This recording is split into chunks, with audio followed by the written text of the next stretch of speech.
Problem solving. Law enforcement is good at problem solving.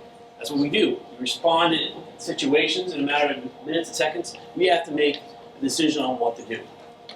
We're now being asked to slow down, do more assessments, increase de-escalation tactics, again, which tie up law enforcement resources.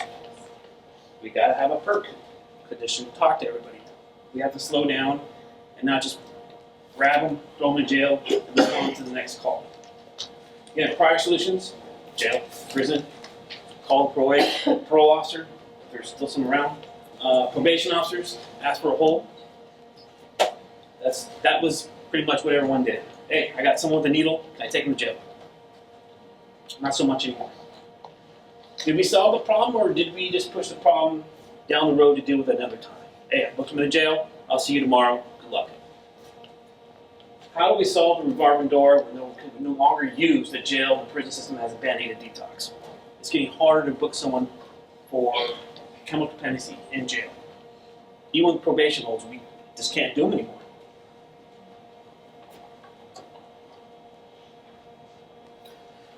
One of the solutions and one of the tools that we can use is NAC.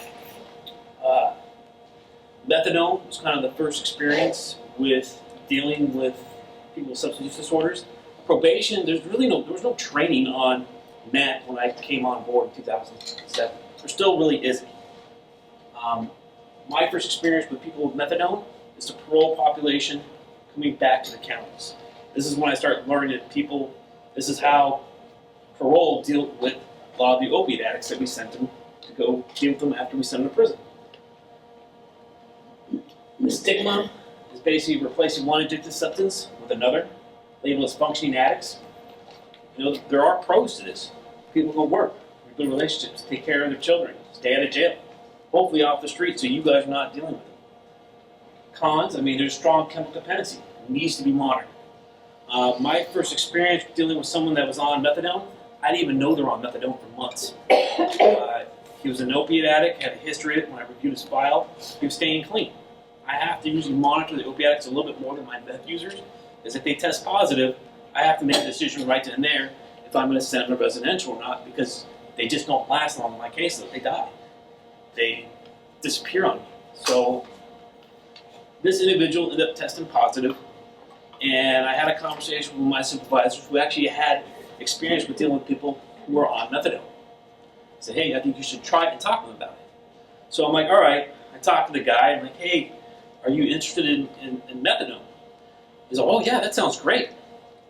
So I'm like, hey, go to the clinic. He's like, yeah, I used to be on it. So I'm going to go back to the same clinic I went to. Give me some paperwork. Tell me, show me the levels and your regimen and what you're supposed to do. So he comes back and the paper showed that he was actually in the methadone clinic for the last 4 months. I didn't even know about it. So all he did was go back and talk to his doctor, and they basically increased his level. Majority of my people that end up testing positive don't usually make it on supervision. This individual eventually terminated successfully from probation, actually AB 109, and he moved on. Short period of time afterwards, we left within 6 months, he was terminated successfully. He was working at the shipyards, he had a house, he was sober, and when he was on methadone, that means the law enforcement is not dealing with him out in the community. Suboxone, my first experience with Suboxone, usually you needed a prescription, you needed a doctor. Usually my kind of well-off people that had like families on medical, had like Kaiser, they would be able to get a prescription. So I pushed for it. No one can really get on it. It's becoming more common. It's pill form. Individuals can now use injections. Vivitrol, this has kind of been the holy grail when it first came out. Injections, love it. General overall exception for treatment and providers, housing providers. So when this came out, yeah, we can get you into treatment, we can get you a bed space if you're on Vivitrol. Suboxone, methadone, not so much. Laws are changing, but it was difficult. So the options, when people decide to get on methadone, I was pretty much stuck with methadone treatment. That's all I can do. When individuals are participating in that means someone's wanting to change their chemical dependency and demonstrates a willingness to work with treatment and probation. So when they're showing up, willing to use a treatment plan, willing to take the medication, that means, hey, they want to work with me And really there's more of a success for them to kind of be on their own, get a job, pay for their kids' child support, be involved in the community.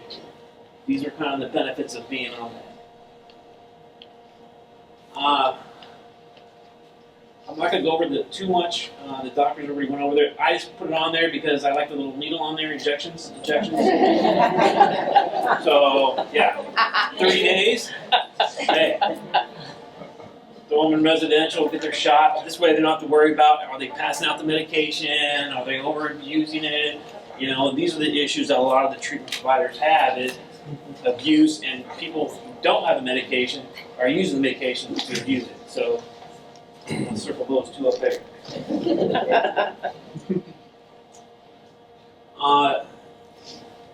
Another reason why we have to care about this is because it's now legally a requirement. So it's been challenged in the courts under the 8th Amendment, prohibits cruel and unusual punishment, deals with violation of federal and civil rights. The 8th Amendment, American Disability Act, the Rehabilitation Act are the most frequent sites for providing that. So you're now required to do this.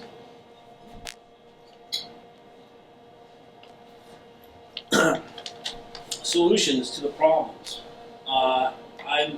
It takes collaboration. All you guys are here from different agencies. You guys all care about this. You understand the reason why we need to do this. And that's one of the reasons why I jumped from AB 109 to collaborative courts, is because I believe as a single PO, I could not help someone with opiate disorder, someone with a serious meth or drug problem. I couldn't do it. You know, 40-51 for one PO for me to try to work with an outside agency was not working. So that's one of the reasons why I decided to jump over to drug court, because I was like, hey, we have a team approach. It's not just me out there trying to help and assist this individual. We have a lot of different courts under collaborative courts. We have Veterans Court, we have a Health Court, Reentry Court, 4 different drug courts in 4 different regions. Prior to 2 years ago was 1 PO and 4 regions and 500 drug addicts. So you can probably see it didn't go very well. All agencies are partners with sharing resources, bed space, which is key, monitoring and treatment. So bed space is key. If you don't have bed space and you're trying to treat an addict, they're just basically on the streets. They're trying to survive. We have to put them in a stable environment. And yes, we have bed space. Again, in combination with that as a tool, with treatment, with law enforcement. Again, law enforcement is needed. It's part of evidence-based practices. And if you ever go to a drug court convention and saying, without law enforcement participation in this, without monitoring, then you're probably going to have a pretty weak drug court and not a very good success rate. So you need kind of a combination of all 3.